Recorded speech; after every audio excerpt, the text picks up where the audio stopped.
Au nom du Père et du Fils et du Saint-Esprit, ainsi soit-il. Bien chers fidèles, en ce 1er janvier, dans l'octave de la Nativité, bien chers fidèles, je vous souhaite la grâce, surtout pour l'année 2014, d'avoir encore plus de vigilance, encore plus d'attention pour la foi, en la étudiant, en la méditant et en l'amant. Il faut l'amour pour la vérité, la charité pour la vérité. Ceci étant très nécessaire parce que si la foi nous la cultivons pas, si nous ne l'aimons pas, avec le temps nous devenons tièdes et nous risquions de perdre même la foi sans s'en apercevoir.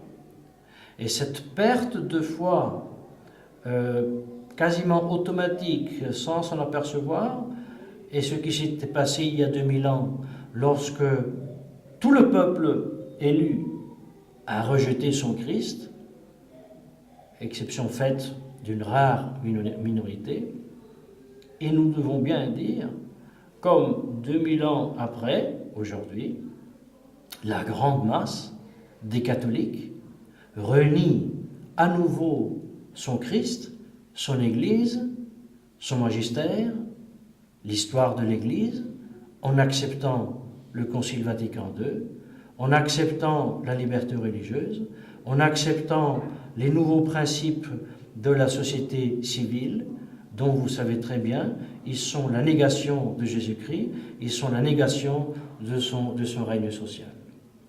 Et à ce propos, pour ce qui s'est passé il y a 2000 ans et ce qui s'est passé il y a 50 ans durant le Concile, je veux vous donner deux exemples.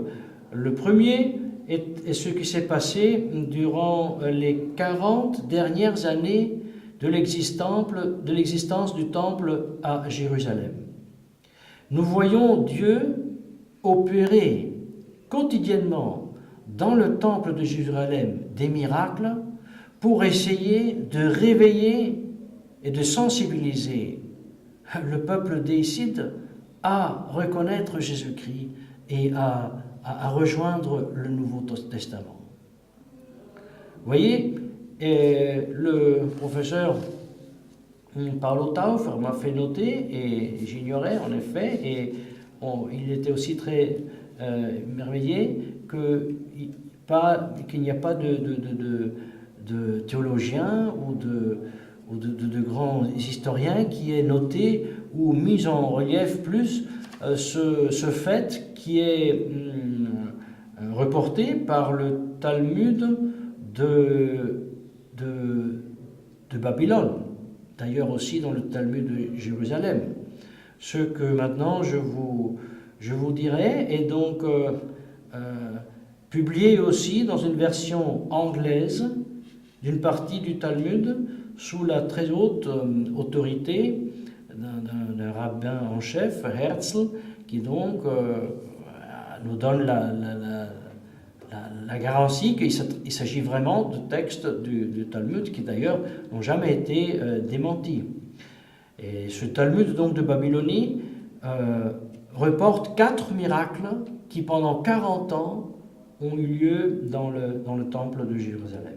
Le premier consiste dans le fait que le grand prêtre, pendant 40 ans, lorsqu'il avait attiré le sort sur le bouc émissaire à envoyer à mourir, pendant 40 ans, il choisissait chaque fois, sans le vouloir, chaque fois la pierre noire.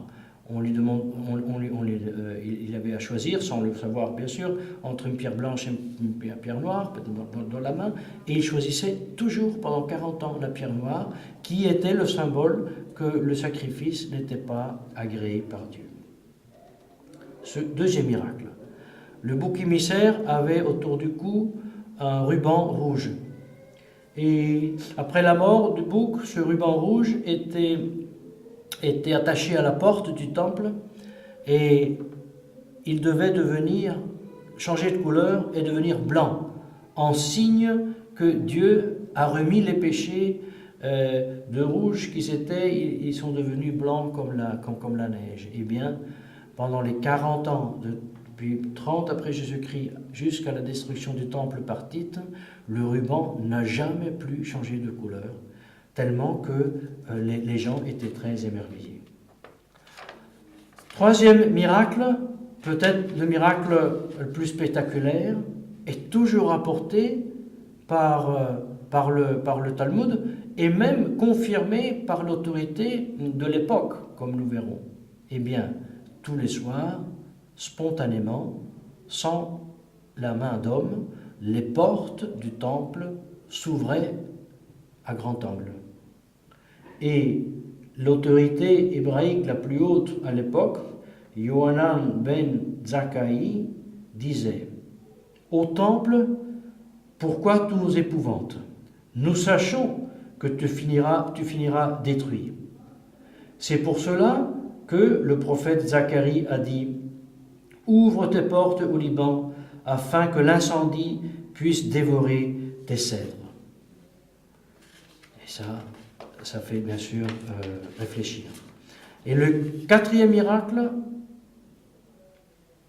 concerne la menorah, le chandelier à 7 branches, dont 4 branches, 4 torches, 4 cierges, chaque soir étaient éteints, ceux du centre. Tandis que les 2 cierges qui étaient du côté d'Orient pouvaient aussi rester allumés, mais pouvaient aussi s'éteindre. Mais jamais devait être éteinte le cierge occidental avec lequel chaque jour les autres cierges, les autres 6 cierges étaient allumés. Eh bien, dans les 40 ans, donc pendant 12 500 nuits, malgré toute la cure, toute l'attention des prêtres, le cierge occidental s'éteignait chaque nuit. Or, ce cierge était le symbole de l'union avec Dieu. Et voyez, tous ces miracles, Dieu les a opérés pendant 40 ans, et nous devons dire, ça ne nous a pas été ou très peu rapporté, et il semble que pas beaucoup de monde se soit converti grâce à ces miracles. Et c'est peut-être la raison pour laquelle aujourd'hui Dieu n'opère plus de miracles. Nous serions tentés de dire, il est tellement difficile aujourd'hui d'expliquer aux gens les crises de l'Église, c'est tellement difficile de l'expliquer le problème de l'autorité à Rome, que l'Église conciliaire, ce n'est pas l'Église catholique, mais il est aussi tellement difficile à expliquer aux amis, même aux parents, que le monde moderne nous fait damner, que la télévision est si mauvaise, ainsi de suite. Il est tellement difficile. Mais s'il pouvait y avoir un miracle, alors je suis sûr que tout le monde se convertirait. Mais ce n'est pas vrai. Très probablement, Dieu ne permet pas des miracles de ces temps-ci, sachant que même les miracles ne changeraient pas beaucoup. Si par miracle, on pourrait faire trembler la télévision à chaque fois qu'il y a des programmes mauvais, je pense que ça serait une grande notice, tout le monde en serait émerveillé, tout le monde serait intéressé, mais tout le monde continuerait à regarder la télévision et à s'infecter l'imagination, l'intellect et la volonté. Malheureusement, et c'est à croire que ce serait comme ça. Et de cela, nous devons traire une grande leçon. C'est que comme la grande masse, au temps de Jésus-Christ, regardait plus les autorités et les murs du temple que nous, le Fils de Dieu qui était devant eux et qui marchait et qui vivait avec eux et qui ressuscitait les morts. Et même, ils sont allés devant des grands prêtres à crier « Crucifiez-le, crucifiez-le ».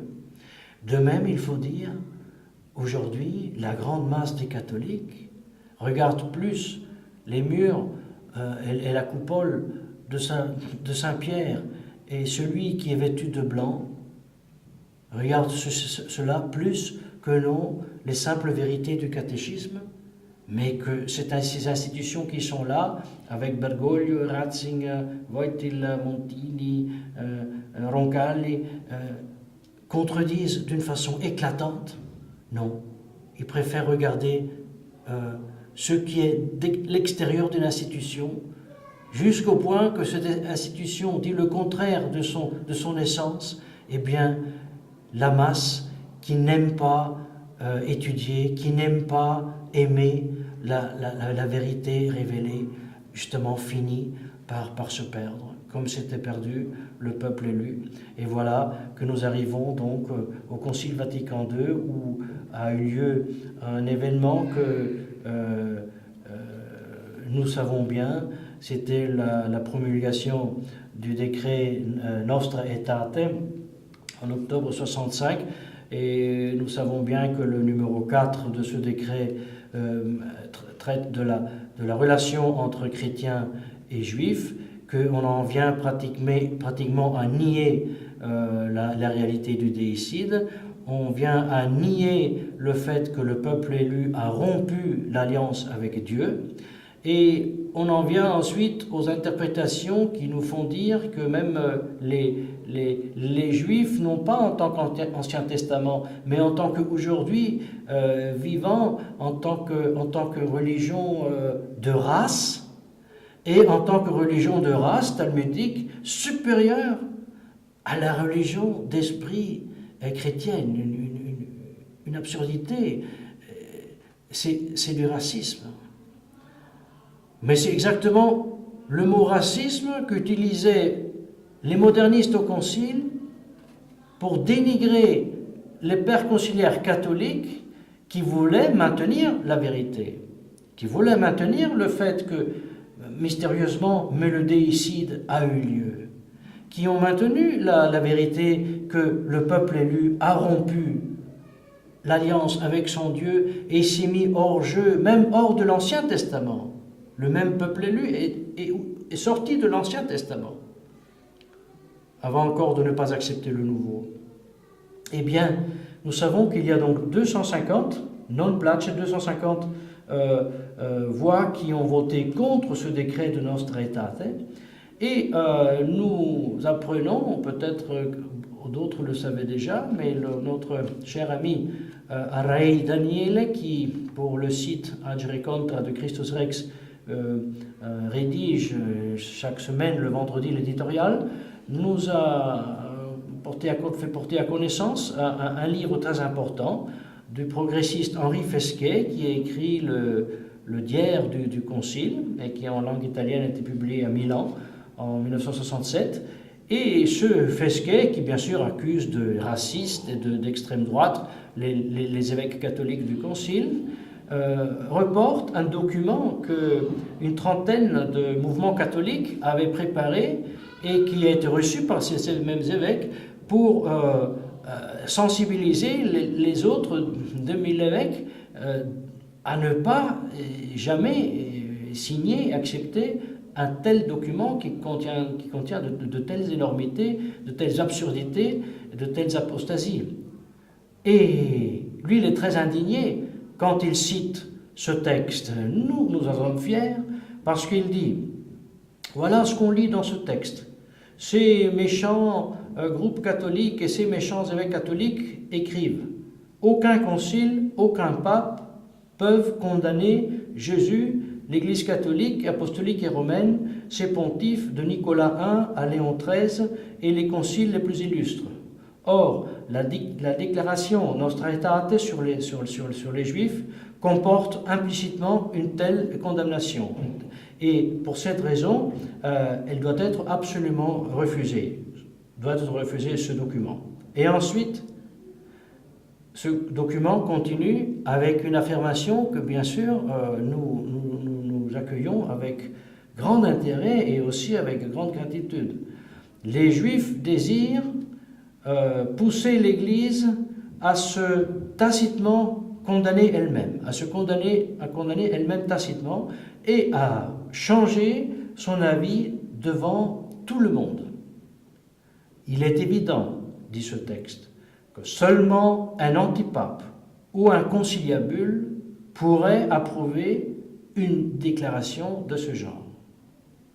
Et c'est ce que pensent beaucoup de catholiques dans le monde avec nous et qui sont décidés à opérer dans le mode qui sera nécessaire pour sauver l'Église d'une telle ignominie.